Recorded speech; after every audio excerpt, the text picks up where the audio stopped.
You finally get the opportunity you prayed for. And instead of running toward it, you hesitate. You overthink. You disappear.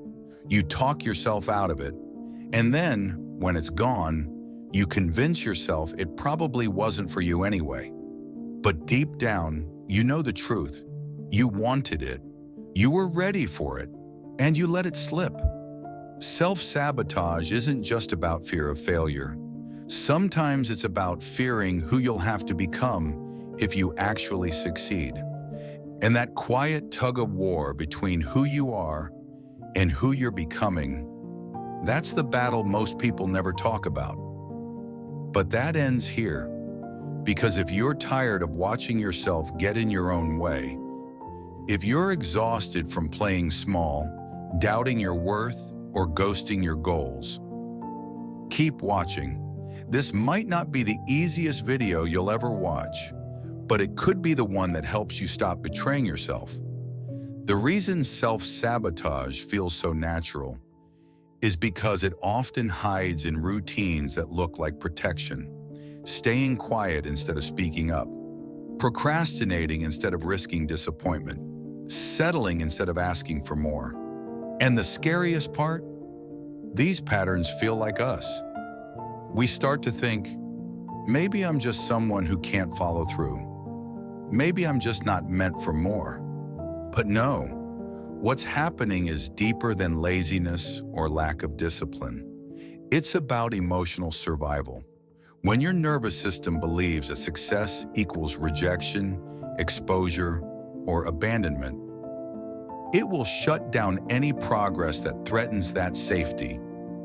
Self-sabotage isn't rebellion. It's a scared version of you trying to stay alive. So let's meet them. Let's understand the versions of you that keep slamming the brakes. Right when life is about to get good. 1. You're addicted to chaos because calm feels unfamiliar. You say you want peace.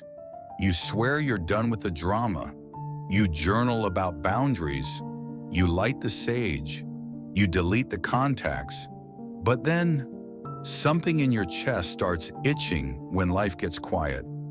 You find yourself overthinking, picking fights over nothing, procrastinating on purpose, sabotaging the relationship you prayed for, or scrolling yourself numb when there's finally space to rest. Why? Because that stillness, that quiet, undramatic moment where nothing is wrong, it feels dangerous, unfamiliar, exposed. Most people think self-sabotage is loud, like throwing a tantrum or quitting your job impulsively. But often, it's subtle. It's choosing chaos because it keeps you busy enough to avoid feeling. Because if you sit still long enough, what might rise to the surface? For some of us, stillness brings memories. The times no one showed up, the nights we cried ourselves to sleep, the silence after someone left and never came back. So our body links peace with abandonment, calm with danger, quiet with pain. That's how chaos becomes comfort. At least it's predictable. At least you know how to survive in it. So even when you finally get what you've been praying for, the relationship, the job, the inner peace, your nervous system sounds the alarm. This is unfamiliar. This is dangerous. Blow it up. But let's pause that pattern right here. Let's try a new truth. Not every quiet moment is the beginning of loss. Sometimes it's the beginning of healing. Let that sink in. Your body might be used to fires, but your soul was made for stillness. And when you feel the urge to burn it all down, to pick the unnecessary fight, delay the important task, or cause the storm before someone else can, pause. Put your hand on your chest and say this softly. I'm safe, even when it's still. Say it again. Say it until your breath slows, until your shoulders drop just a little. Because every time you choose calm over chaos, you're rewiring safety into your body. You're reteaching yourself that love doesn't have to hurt, that good things don't always end badly, that stability is not a trap, And this won't be easy at first. Stillness might make you itch. Silence might make you cry. But that's the nervous system defrosting. That's the child inside you finally realizing, we're not in danger anymore. So when peace finds you next time, don't panic. Don't sprint back to the fire. Instead, sit. Close your eyes. Listen to what rises. It might be uncomfortable. It might feel like grief. But maybe, just maybe, it's the part of you that's been waiting to be held. You're not addicted to chaos because you're broken. You're just someone who got used to surviving. Now you're learning how to live. And if this sounds like your story, you're not alone. You don't have to navigate it in silence. This space, this channel, is for people doing the brave work of rewiring their lives. So if you're ready to keep walking that path, hit subscribe. 2. You sabotage because deep down, you don't believe you're worthy. The email comes in, the person finally calls you back, you get picked, chosen, seen, and for a split second, your heart flutters. Maybe I can actually do this. But right behind that glimmer of hope comes a darker whisper. They probably made a mistake. They don't really know me. If they saw the real me, they change their mind. So you do what feels safest. You underperform, you procrastinate, you delay the reply. You start subtly backing away from the very thing you prayed for. Not because you don't want it, but because you don't think you deserve it. This is where self-sabotage wears its most deceptive mask. Because from the outside, it looks like flakiness, laziness, lack of commitment. But underneath, it's just fear dressed as humility. You're not arrogant. You're not trying to waste opportunities. You're just scared that if people really see you, or if they get close enough, they'll realize you're not as capable, smart, or lovable as they thought. So instead of waiting to be exposed, you jump first. You ghost the opportunity, you flake on the commitment, you fail on your terms before anyone else gets the chance to reject you. That way you stay in control. That way, the heartbreak is self-inflicted, predictable, manageable, but still painful. And here's the worst part. You start believing that your worthiness is conditional, that it depends on performance, perfection, constant proving. But what if I told you the most dangerous lie you were ever taught was that you had to earn your worth? You don't. You never did. You were born with it, whole, worthy, enough. But somewhere along the line, someone talked you out of that truth. A parent who only praised you when you succeeded, a teacher who dismissed you, a relationship that made love feel transactional. Slowly you learned, if I don't shine, I won't be loved. So now you shrink, thinking that makes you safer. But what if shrinking is the very thing stealing your life? Here's your new truth. I don't have to shrink to be accepted. Say it out loud. Let it feel awkward at first. Say it anyway. Every time you feel like you're too much, too emotional, too loud, too different, or like you're not enough, not qualified, not interesting, not good-looking enough, catch that voice. Don't fight it, but don't follow it either, because that's not your voice. That's an echo, someone else's fear, someone else's insecurity. You just absorbed it like secondhand smoke. It poisoned your self-concept without you even realizing. But you get to stop inhaling it now. You get to choose a different narrative. Next time you're offered an opportunity, pause, breathe, and instead of asking, why me? Try asking, why not me? You're not broken. You're just healing from a lifetime of believing that worth is something to win. And here's the truth they never taught you. You don't have to win love by losing yourself. You're allowed to take up space. You're allowed to succeed without apologizing. You're allowed to become. So start showing up, not because you have something to prove, but because you have something to offer. 3. You fear success will make you unlovable. You start shining. You start stepping into who you're meant to be. You're doing the work, healing, leveling up. And just when you feel yourself rising, you look around and realize not everyone's clapping. Suddenly, someone you love seems distant. They don't ask about your progress. They downplay your wins. They throw shade, laugh it off, or say, "You've changed." And in that moment, a familiar fear creeps in. If I grow too much, they'll leave. If I glow too bright, I'll end up alone. So you dim, you quiet yourself, you shrink your goals just enough to stay relatable. You laugh off your accomplishments like they're no big deal.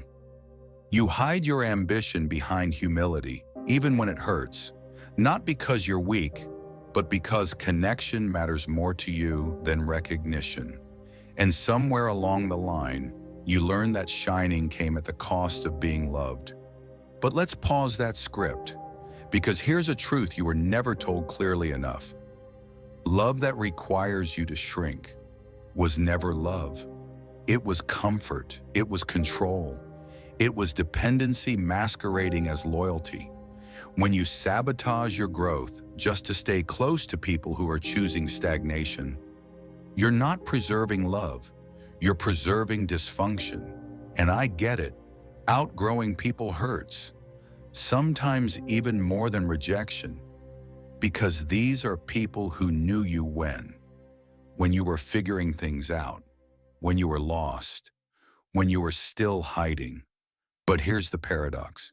The version of you that needed to stay small to feel safe, they weren't free, they were surviving. So now, when you start choosing yourself, choosing boundaries, choosing dreams, choosing joy, the guilt shows up like an old friend. It whispers, you're abandoning them. They'll think you're better than them. You're being selfish. Let's interrupt that voice right here, right now. Say this to yourself gently but clearly. My light doesn't dim yours. And if it does, maybe you were never cheering for me. You don't owe anyone your invisibility, not your family, not your friends, not your partner, not your past self. Your growth isn't arrogance, it's alignment. The right people, they won't flinch when you evolve. They'll celebrate you. They'll clap for you when you're not in the room. They'll heal with you, not compete against you. And the ones who fall away, let them. You're not betraying them by becoming. You're just finally telling the truth about who you are. You were not born to be digestible, to be palatable, to play it safe so no one feels insecure. You were born to be free. So next time you feel that guilt creeping in, that urge to self-sabotage, to quiet your joy just to make someone else more comfortable, pause, breathe, remind yourself, dimmed light helps no one, but your full glow, it just might show someone else what's possible. Let them adjust or let them leave, but never let them keep you small. 4. You crave control, even if it costs you everything. You want it to go perfectly. The timing, the outcome, the response, the everything. So you plan, you make lists, you run scenarios in your head like simulations. If this happens, I'll do that. If they say this, I'll say that. But then you get stuck, not because you're lazy, but because you're trying to predict every possible failure before you even begin. And let's be honest, there's a strange safety in that, isn't there? If you can micromanage the process, you think you can protect yourself from pain, from disappointment, from the sting of putting your heart into something and watching it unravel. So instead of risking accidental success, you choose controlled failure. At least you were in charge. At least no one else gets to say they watched you fall, because you never really leapt, right? You ghost your own ideas.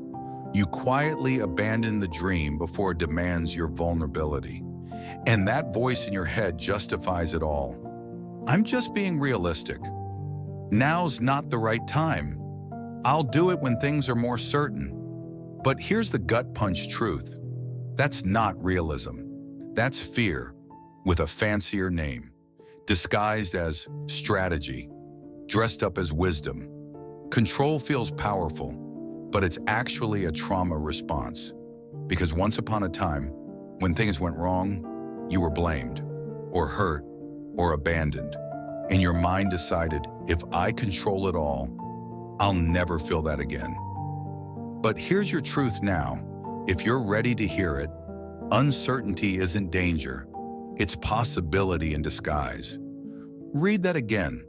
Let it breathe in your chest for a second. Because when you overplan, overanalyze, or don't even start, you don't protect yourself from pain. You protect yourself from growth, from serendipity, from surprise, from life. Let go of the fantasy that you can control every outcome. It's keeping you small. It's keeping you stuck. Instead of asking, what if it goes wrong? Try asking, what if it goes right? What if you don't need a master plan? You just need the next step? What if you don't need to be perfect? You just need to be present? The truth is, your need for control is costing you your freedom, your creativity, your joy, and most importantly, your becoming. So the next time you feel that itch to overthink, to delay, to micromanage life into submission, pause, breathe. Say this: I can't control everything, but I can choose courage. Show up messy, show up imperfect, show up not knowing the whole script. Because that version of you, the one who chooses curiosity over caution, they're the one who grows. They're the one who inspires. They're the one who lives. And if this one hit a little deeper than you expected, you're not alone. Control is a lonely burden. But growth needs community. So if this resonated, subscribe. Join the people who are choosing messy growth over perfect stuckness. You don't have to white-knuckle your way through life anymore. Let go. We're walking into the unknown together. 5. You're grieving the version of you that had to survive. Most people think fear of success is just fear of visibility, fear of pressure, fear of failure in a bigger arena. But for many of us, it's deeper than that. It's not fear of what's ahead. It's grief for what we'll have to leave behind. Because growth doesn't just add new chapters, it closes old ones. And sometimes the scariest part of becoming is realizing who you can't bring with you. Like the version of you who learned how to survive by staying quiet, by keeping the peace at all costs, by apologizing for things that weren't your fault, by making herself small so others could feel big, by anticipating everyone's needs while ignoring her own. That version of you, she was brilliant. She was strategic. She made it through things that would have broken other people. She got you here, and you love her for that. You should. She deserves gratitude, not shame. But now you feel stuck between two identities, who you were and who you're becoming. And in that space, a strange sadness creeps in. You start thinking, if I stop people-pleasing, will they still love me? If I stop overachieving, who am I without the gold stars? If I actually rest, what does that say about everything I had to push through? And then comes the guilt, the resistance, the sabotage, because part of you feels like you're abandoning your old self, like you're betraying the survival mode that kept you alive. But here's the truth. You're not betraying her. You're honoring her. You're saying, thank you for everything you did to get me through. And now, I've got it from here.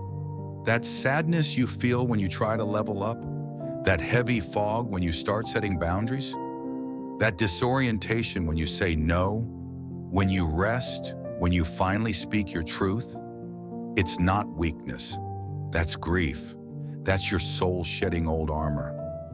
Armor that protected you, but now suffocates you. You're allowed to mourn her, to cry for her, to say goodbye. She fought hard for your survival, but she was never meant to stay forever. Repeat this to yourself, out loud if you can. Letting go of who I was is how I become who I'm meant to be. Say it when you feel the pull to revert. Say it when success makes you anxious. Say it when rest feels unearned. Say it when love feels scary. This isn't about rejecting your past. It's about releasing it.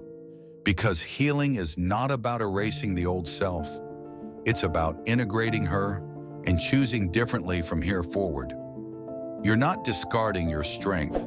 You're just finally realizing you don't have to fight to be loved anymore. You don't have to earn your worth through exhaustion. You don't have to stay in survival mode to stay relevant. You are not selfish for growing. You're just done living in a cage built out of coping.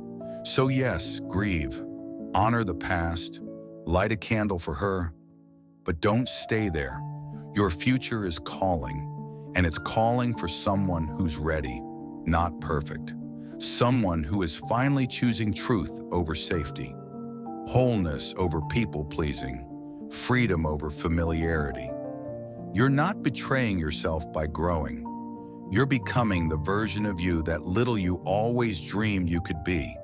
And you don't need permission to take up that space.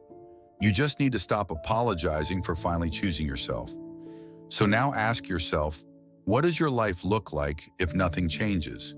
If you keep ghosting your potential, if you keep confusing sabotage for self-care? And then, what does your life look like if you just try, if you show up, scared but honest, if you give yourself permission to become? Some people will question your glow-up. Let them. Their confusion is not your burden. Your peace doesn't require their permission. You are not broken. You're just peeling off layers that no longer belong.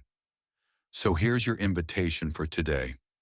What would I do today if I believed I was worthy? Sit with it, write about it, act on it, and when you're ready to go even deeper, there's a whole library of truth waiting for you.